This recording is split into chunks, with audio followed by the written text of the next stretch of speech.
Hello everyone. Welcome to PMN Online. In this tutorial, we will learn how to execute n8n workflow.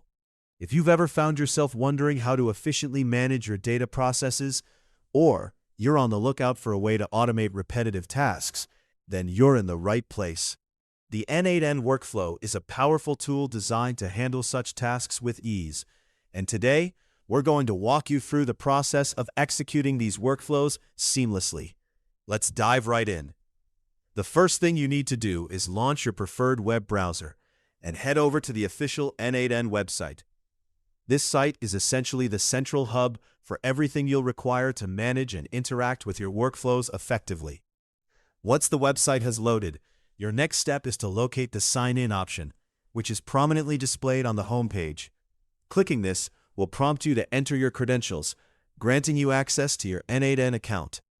Now, if you don't yet have an account, don't worry. Setting one up is straightforward and only takes a few minutes, so be sure to complete that step first.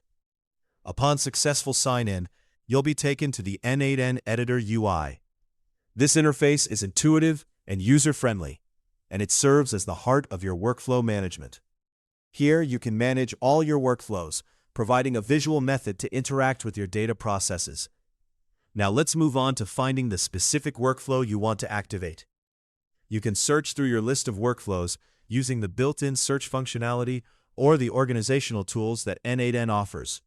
These tools are quite handy and make the task of locating your desired workflow much easier.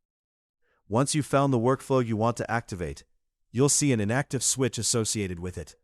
Simply toggle this switch to change it from inactive to active. By doing this, n8n will automatically execute the workflow whenever its trigger node receives input or when other defined conditions are met. This process offers a seamless way of ensuring continuous automated task completion without the need for constant human intervention. Now let's touch on how you can execute a workflow manually. There might be instances where you want to manually trigger a workflow, perhaps to check its functionality or for testing purposes. Within the n8n interface, next to your selected workflow, you will notice an option labeled Execute Workflow. Depending on the version of n8n you're using, this might also appear as Test Workflow. Clicking this button will immediately initiate the workflow, causing it to run through each node as it was designed. This manual execution is crucial when you want to observe real-time results and possibly debug any issues that might arise. Each node will display its executed data, allowing you to ensure everything is working as expected. It's an effective way to validate your configurations and make any necessary adjustments if something seems amiss. And there you have it. By following these straightforward steps, you can efficiently manage and execute your n8n workflows, whether automatically or manually.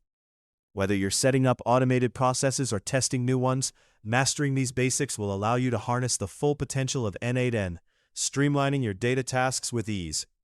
Hopefully, this tutorial helped you understand how to execute n8n workflow quickly and easily. For more helpful guides like this one, be sure to subscribe to PMN Online.